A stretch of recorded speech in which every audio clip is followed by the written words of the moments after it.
Baik, Assalamualaikum warahmatullahi wabarakatuh. Selamat pagi, salam sejahtera untuk kita semua. Hari ini kita memasuki pertemuan untuk minggu yang ke-6 ya.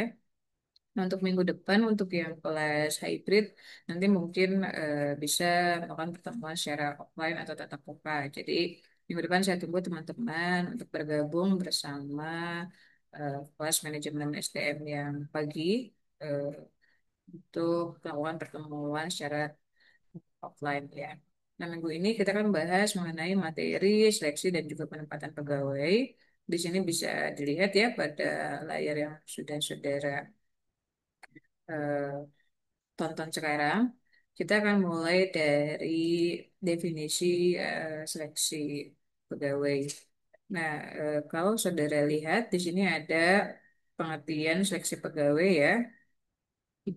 Jadi kalau menurut seseorang, seleksi itu merupakan proses untuk memutuskan pegawai yang tepat dari sekumpulan calon pegawai yang didapat melalui proses perekrutan, baik perekrutan yang bersifat internal ataupun eksternal.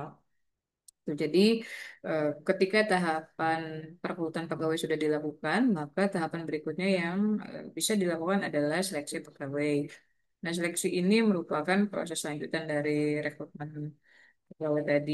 Dan seleksi ini merupakan cara perusahaan untuk memutuskan calon pegawai yang kira-kira sesuai dengan kebutuhan perusahaan gitu ya.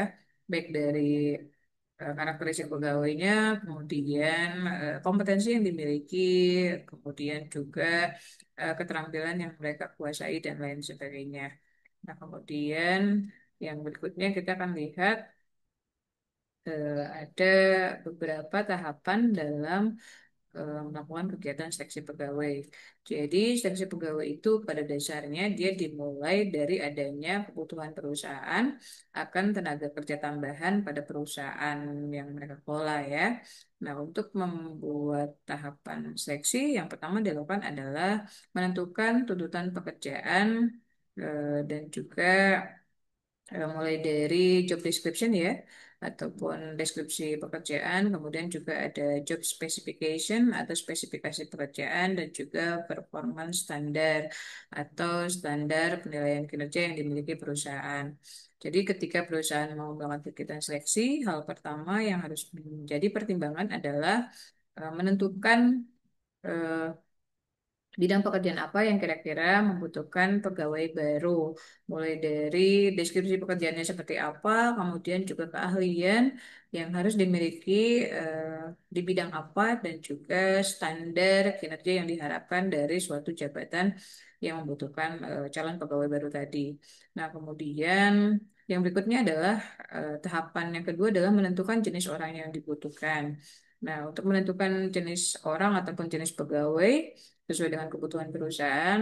Perusahaan punya standar, biasanya mereka akan melihat dari KSAO ya, atau pegawai akan dilihat berdasarkan knowledge ataupun ilmu ataupun bidang ilmu yang mereka tempuh. Kemudian ada juga skills, skill itu merupakan kemampuan, skill itu keahlian, ability itu kemampuan, dan juga ada persyaratan tambahan lainnya yang tentunya disesuaikan dengan masing-masing bidang pekerjaan yang dibutuhkan oleh perusahaan gitu ya.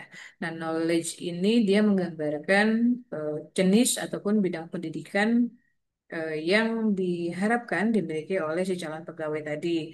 Misal, kalau ada pembukaan rumah sakit baru, tentunya eh, yang dibutuhkan adalah mayoritas tentunya adalah tenaga kesehatan gitu ya, karena kan bidang kegiatannya juga bidang kesehatan. Maka ketika rumah sakit baru membuka lowongan pekerjaan, yang paling banyak yang akan dibutuhkan adalah satu dari bidang kesehatan, yang kedua mungkin dari sisi manajemen gitu ya, atau orang-orang yang terkait dengan pengolahan manajemen.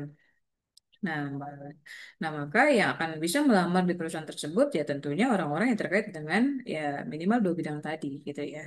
Kalau misalkan IT ya mungkin kebutuhannya ada tapi mungkin tidak terlalu banyak kalau di rumah sakit. Beda halnya ketika perusahaan yang bergerak di bidang teknologi seperti kita punya Microsoft, Google. Nah, kalau perusahaan-perusahaan teknologi ya tentunya juga akan memprioritaskan orang-orang yang memiliki knowledge ya di bidang teknologi yang sesuai dengan kebutuhan pekerjaan mereka. Kira-kira seperti itu. Nah, kemudian yang berikutnya adalah kegiatan seleksi berikutnya adalah dengan penentuan alat dan juga menentukan prosedur seleksi yang akan ditempuh. Tahapan yang keempat yaitu mereka akan memperhatikan apakah pemilihan alat seleksi dan juga prosedur seleksinya sudah sesuai dengan kebutuhan perusahaan dan juga biaya operasional yang harus dikeluarkan perusahaan. Lagi-lagi di sini ada komponen biaya ya. Ya, dikarenakan kan untuk merekrut pegawai, perusahaan juga harus mempertimbangkan pengeluaran dari sisi biaya. Karena tahapan seleksi ini lumayan lama, nggak lama sih, maksudnya ada beberapa tahapan yang harus dilakukan. Jadi di situ juga akan ada pertimbangan biaya yang harus dikeluarkan gitu ya. Makanya ada beberapa perusahaan mungkin yang ketika mereka mencari calon pegawai baru, mereka justru mencarinya tidak secara langsung tetapi melalui mitra kerja ataupun perusahaan mitranya gitu untuk mempermudah si prosedur seleksi tadi gitu ya. Kemudian yang berikutnya juga yang kelima adalah dengan menentukan siapa orang yang akan melakukan kegiatan seleksinya. Apakah harus dari direktur utamanya terjun langsung dalam kegiatan seleksi ataukah cukup dari middle manager ya atau manajer di tingkatan level menengah yang diberikan kewenangan untuk melakukan seleksi pegawai. Nah, itu tadi 5 tahapan yang dilakukan dalam kegiatan seleksi pegawai. Nah, kemudian kita lihat slide yang keempat. Di sini tuh ada apa ini bagian ya, bagian yang menggambarkan proses seleksi. Nah, kalau versi yang bagian ini tadi kegiatan seleksinya dibagi 3, mulai dari tahapan pertama di situ di mana ada mengeksekusikan pekerjaan dan perusahaan, kemudian yang kedua menentukan jenis orang, eh, salah satu yang menjadi kriterianya adalah dari sisi pengetahuan, keterampilan, kemampuan, dan juga kepribadian. Kemudian yang ke tahapan yang paling bawah adalah menentukan alat dan prosedur seperti apakah untuk seleksi pegawai harus menggunakan tes tertulis atau wawancara atau mungkin kombinasi dari keduanya ataukah perlu adanya rekomendasi seleksi atau perlu adanya tes kesehatan atau tidak gitu ya. Karena di beberapa perusahaan tes kesehatan itu wajib dilakukan terutama dengan pekerjaan-pekerjaan yang membutuhkan fisik yang sehat dari para pegawainya gitu. Nah, itu tadi proses seleksi versi yang kedua. Kemudian, nah tahapan seleksi berikutnya kita bisa melihat bahwa di sini ada 8 tahapan seleksi yang biasa dilakukan oleh perusahaan. Pertama ada yang namanya preliminary reception of application atau penerimaan pendahuluan. Jadi kalau kalian melamar pekerjaan, yang pertama dilakukan adalah dengan mengirimkan berkas yang terkait dengan calon pegawai yang mau melamar di perusahaan tersebut. Nah, itu disebut dengan preliminary reception of application. Jadi, tahapan pertama biasanya perusahaan akan melihat dari berkas administrasi yang dikirimkan oleh pelamar kerja gitu ya, atau para calon pegawai yang melamar di perusahaan. Nah, ketika berkasnya sudah sesuai dengan kebutuhan, contoh ketika ada lowongan pekerjaan untuk seorang tenaga kesehatan, ya tentunya yang bisa melamar hanyalah orang-orang yang berasal dari tenaga kesehatan. Misal mungkin dokter, bidan, kemudian S1 keperawatan atau D3 keperawatan dan lain sebagainya. Nah, kalau sudah sesuai, masuk kepada tahap berikutnya, yaitu adanya ujian penerimaan pegawai atau biasa kita sebut dengan employee test ya. Nah, employee test ini dia merupakan rangkaian kegiatan yang dilakukan setelah proses administrasi eh, berkas berkas calon pegawai diterima oleh perusahaan. Nah, jadi di employee test ini jumlah pelamarnya akan sedikit mengerucut atau berkurang karena mereka sudah melalui seleksi tahap awal yaitu dengan seleksi administrasi tadi. Mungkin orang-orang yang secara administrasi kebutuhannya tidak relevan dengan kebutuhan perusahaan itu akan dikeluarkan dari calon pegawai yang akan diseleksi gitu kira-kira ya. Nah, tahapan kedua ini namanya employee test atau ujian penerimaan. Ujian penerimaan itu bisa menggunakan CBT ya atau computer based test atau ujian yang dilakukan dengan berbasis komputer ataupun nggak tahu saya di beberapa perusahaan mungkin masih ada yang melakukan secara manual ya, tapi mungkin kalau di era sekarang ini sudah sangat jarang sekali ya menggunakan tes yang berbasis paper ya atau kertas ya. Sekarang kan sudah berbasis komputer rata-rata ya. Kalau di perusahaan yang kecil ya UMKM ya bisa jadi tes ini mungkin hampir tidak ada ya gitu. Jadi kebutuhannya sesuai dengan besar kecilnya perusahaan. Kalau perusahaan besar biasanya tesnya juga berat ya, bukan berat sih, lebih ke eh, tahapan tesnya agak banyak gitu karena mereka harus memastikan bahwa calon pegawai yang diterima ini sesuai dengan kebutuhan dan juga kapasitas yang diinginkan oleh perusahaan. Dan yang berikutnya adalah setelah adanya employee test ada tahapan ketiga yaitu selection interview ya. Selection interview ini dia merupakan bagian dari wawancara seleksi atau ketika calon pegawai sudah melalui tahapan employee test atau ujian tes akademik biasanya ya yang berbasis komputer tadi, maka tahapan berikutnya adalah mereka akan memasuki tahapan wawancara ya. Nah, wawancara ini ketika si pegawai itu diwawancara langsung oleh orang yang mewakili perusahaan, baik itu dari manajer HRD ya ataupun manajer SDM, kemudian ada dari direkturnya ataupun malah mungkin dari eh, top direkturnya ya, top manajemennya ya, CEO dan lain sebagainya. Nah, kemudian yang berikutnya adalah revenge and background check atau biasa kita sebut dengan pemeriksaan latar belakang dan juga referensi. Nah, background check ini menjadi penting karena background check ini akan menggambarkan karakter dari si calon pegawai. Apakah pegawai ini merupakan pegawai yang loyal atau tidak? Kemudian pada perusahaan sebelumnya, apakah mereka track record dari sisi pekerjaannya sudah baik atau tidak dan lain sebagainya. Jadi background check ini merupakan pemeriksaan latar belakang dari si pegawai untuk memberikan keyakinan kepada perusahaan bahwa pegawai ini sudah sesuai, memiliki latar belakang yang baik, kemudian juga memiliki kompetensi yang sesuai, sehingga perusahaan ketika mau memperkerjakan juga memiliki dasar yang kuat, gitu ya. Nah, kemudian setelah review and background check, kita lanjut kepada medical evaluation atau penilaian kesehatan. Di beberapa perusahaan, tadi tes kesehatan ini menjadi penting. Dosen itu kalau tidak salah dia memiliki, saya mencontohkan dosen karena kan ini bidang pekerjaan yang saya lakukan. Jadi kalau di dosen itu ada tes, apa tuh namanya tuh ya? Pak Adi, apa tuh namanya tes dosen itu Pak Adi yang buat kesehatan itu? Tes ini ya, tes psikotes ya kalau nggak salah ya. Psikotes untuk menggambarkan apakah si dosen ini dia memiliki mental yang sehat atau tidak gitu ya. Jangan sampai nanti ada dosen yang tidak sehat secara mental tapi mereka mengajar gitu. Jadi kalau di kami itu ada psikotes ataupun ada cek kesehatan yang dikeluarkan dari rumah sakit eh, yang dianggap layak gitu ya. Kemudian untuk mengajukan nomor induk pengajuan dosen tetap gitu kira-kira. Itu kalau di dosen. Kemudian juga ada supervisory interview atau wawancara dan dengan supervisor. Kemudian juga ada realistic job review atau pekerjaan menjelaskan pekerjaan secara singkat kepada calon pegawai yang sudah melalui tahapan seleksi yang sebelumnya gitu kira-kira. Kemudian yang berikutnya adalah hiring decision. Hiring decision itu merupakan keputusan apakah si pegawai tadi itu diterima atau tidak. Nah, kemudian juga ada eh, pemeriksaan lanjutan. Nah, ini sifatnya adalah tentatif ya. Tentatif artinya disesuaikan dengan kebutuhan perusahaan.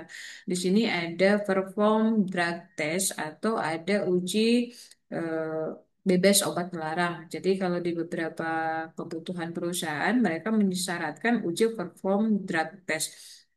Kalau menurut saya sih ini penting karena eh, perform drug test ini dia menggambarkan bahwa perusahaan menginginkan calon pegawai yang tentunya secara mental dan secara kehidupan itu memiliki kehidupan yang umum atau normal ya kalau di Indonesia. Saya nggak tahu kalau di luar negeri, tetapi kalau di kita ya sepertinya hal ini tuh sudah harus wajib dilakukan karena kecanduan terhadap obat terlarang itu akan membuat kondisi otak seseorang menjadi sedikit berbeda dengan kondisi otak pada orang umum gitu ya. Makanya kemudian kalau untuk pekerjaan-pekerjaan mungkin yang membutuhkan konsentrasi tinggi, perform drug test ini menjadi hal yang harus wajib dilakukan. Nah, seperti itu. Jadi itu tadi tahapan seleksi ada 8 ya. Kita sekarang akan beralih kepada, nah ini ada pemilihan alat dan prosedur seleksi ya. Nanti ini mungkin saudara bisa baca dari materi yang sudah saya share di grup. Jadi untuk alat dan prosedur seleksi ini ada 4, ada job relatedness, ada utility, legality, dan juga practicality ya. Kita akan hanya melihat garis besarnya saja. Untuk nanti pemahaman yang lebih lanjutnya, saudara bisa mencari dari beberapa sumber lain yang tentunya terkait dengan materi yang kita pelajari hari ini. Saya akan mulai dari job relatedness. Nah, job relatedness ini menggambarkan ketika seleksi itu didasarkan atau mengacu pada pertimbangan apakah alat atau prosedur seleksi berhubungan dengan tuntutan pekerjaan yang dilakukan atau tidak, gitu ya.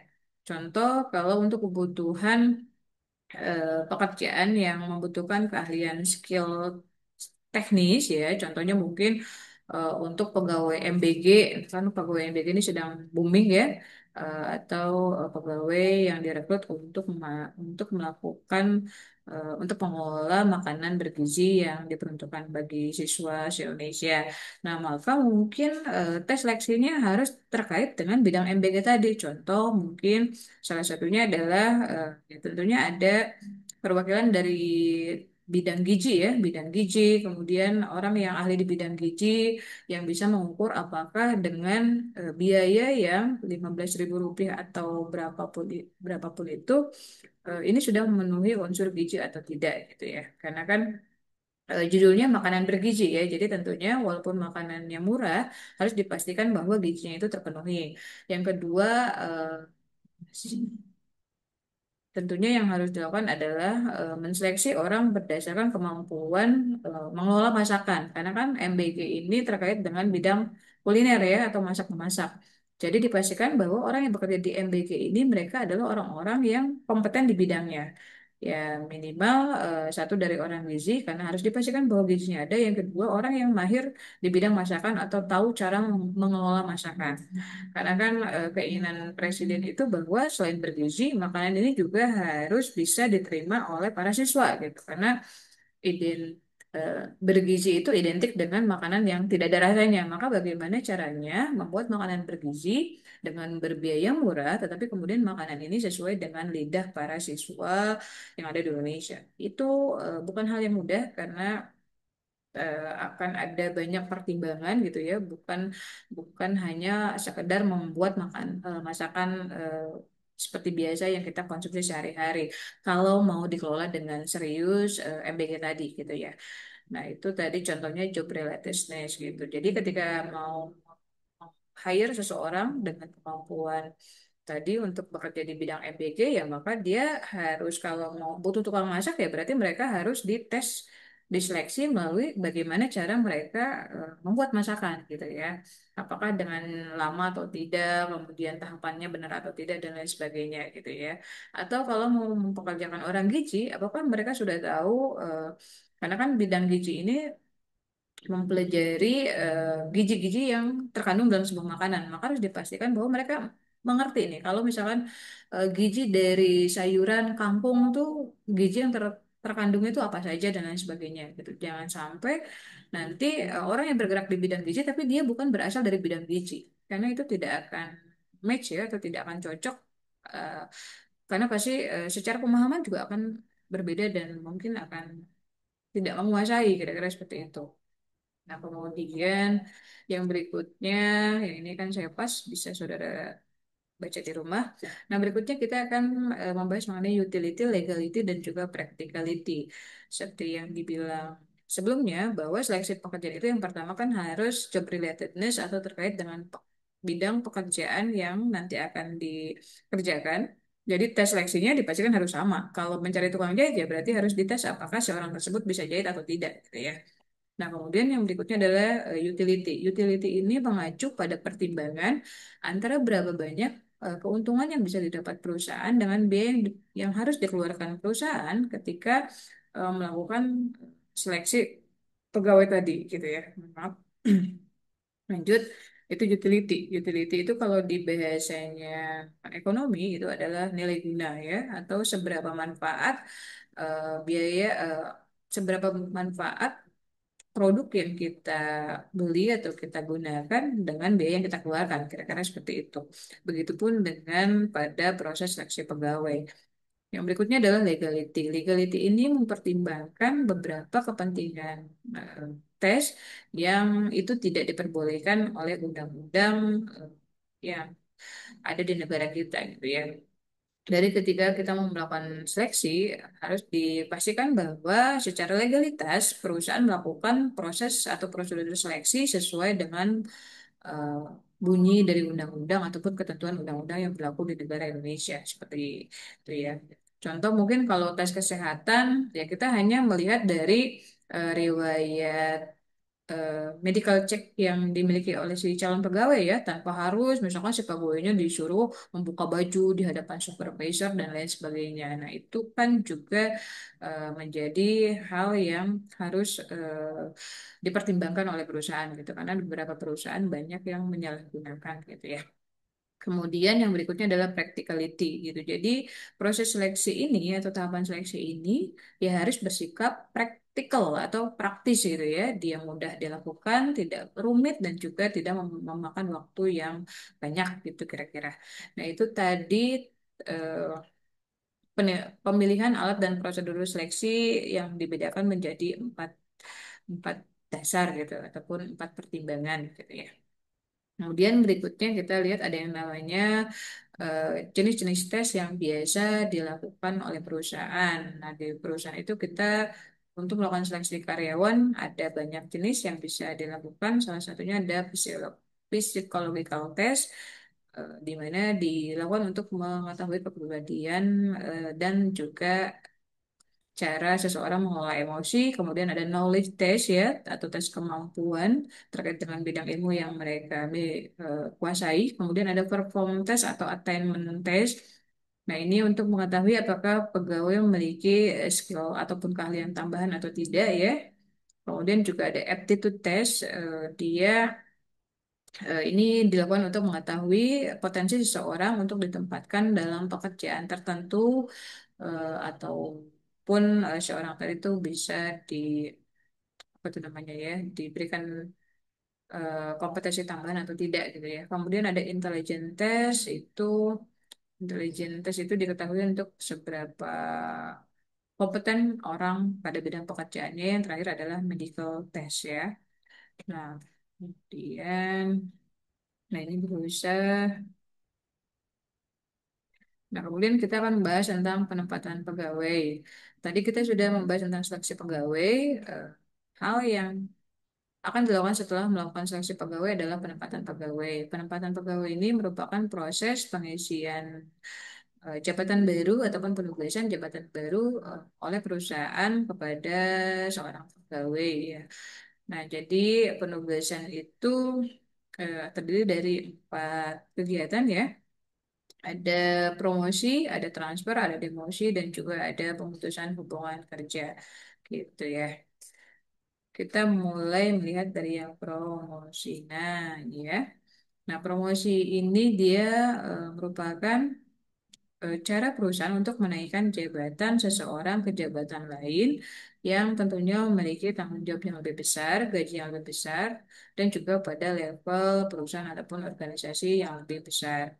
Nah, promosi ini eh, dilakukan berdasarkan satu tentunya prestasi kerja dan senioritas, yang kedua prestasi kerja, yang berikutnya adalah secara tertutup atau terbuka. Nah, kalau di beberapa kalau di beberapa pekerjaan, nah itu senioritas itu masih menjadi bahan pertimbangan. Jadi orang yang akan dipromosikan biasanya orang yang dianggap sudah bekerja lama di perusahaan, gitu ya, karena dianggap sudah memiliki pengalaman yang lebih dibandingkan teman-teman lainnya yang sifatnya masih baru, gitu ya. Nah, kemudian yang berikutnya ada transfer ya. Transfer ini merupakan pemindahan pegawai dari satu jabatan ke jabatan yang lain yang memiliki tanggung jawab yang sama, gaji yang sama, dan level organisasi yang sama. Nah, kalau promosi itu menaikkan jabatan seseorang. Nah, kalau transfer ini memindahkan karyawan, tetapi dalam satu jabatan yang satu level ataupun satu apa itu namanya ya, satu hierarki lah, kira-kira seperti itu. Nah, kemudian yang berikutnya adalah demosi. Demosi ini merupakan pemindahan pegawai ke jabatan lain yang memiliki tanggung jawab yang lebih rendah, gaji yang lebih rendah, dan organisasi yang lebih rendah. Hal ini dilakukan untuk memperbaiki kinerja dari pegawai yang dianggap tidak maksimal pada pekerjaan sebelumnya. Demosi ini dengan kata lain adalah penurunan jabatan pegawai ya, kalian. eh, Bahasanya mau yang simpel ya tadi menurunkan jabatan seseorang dikarenakan seorang tersebut dianggap memiliki kinerja yang kurang pada perusahaan. Nah, kemudian yang terakhir itu ada pemutusan hubungan kerja atau PHK. Nah, PHK ini itu terbagi ke dalam beberapa bentuk. Ada PHK yang attrition, kemudian ada layoff, ada termination. Nah, PHK itu merupakan pemutusan hubungan kerja yang dilakukan oleh perusahaan kepada pegawai dikarenakan alasan tertentu.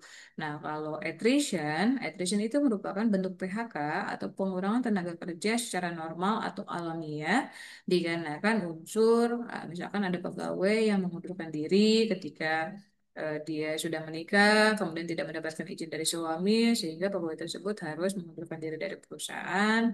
Kemudian juga ada pegawai yang sudah memasuki masa pensiun sehingga tidak mungkin untuk bekerja lagi pada tahun berikutnya, ataupun ada pegawai yang memiliki bencana seperti meninggal dan lain sebagainya gitu. Itu namanya attrition. Jadi pengurangan tenaga kerja dikarenakan faktor alamiah. Kemudian yang berikutnya adalah layoff. Layoff ini merupakan pemutusan hubungan kerja dari perusahaan akibat alasan bisnis gitu ya, ataupun ketika perekonomian cenderung turun ya. Contoh mungkin pada era COVID ada banyak tenaga kerja yang dirumahkan ataupun diberhentikan oleh perusahaan dikarenakan kondisi perusahaan sedang mengalami penurunan penjualan. Kemudian yang berikutnya adalah termination. Termination ini merupakan pemutusan hubungan kerja yang permanen dengan alasan disiplin ataupun akibat perilaku pegawai yang tidak tepat atau bisa dengan kata lain termination itu adalah biasa disebut juga dengan pemecatan pegawai atau pemberhentian secara tidak hormat dari perusahaan kepada pegawainya. Nah, demikianlah untuk materi kali ini. Semoga kalian bisa memahami materi yang sudah saya ajarkan. Selamat belajar dan jangan lupa untuk menambahkan dari sumber lain supaya pemahamannya lebih maksimal. Wassalamualaikum warahmatullahi wabarakatuh.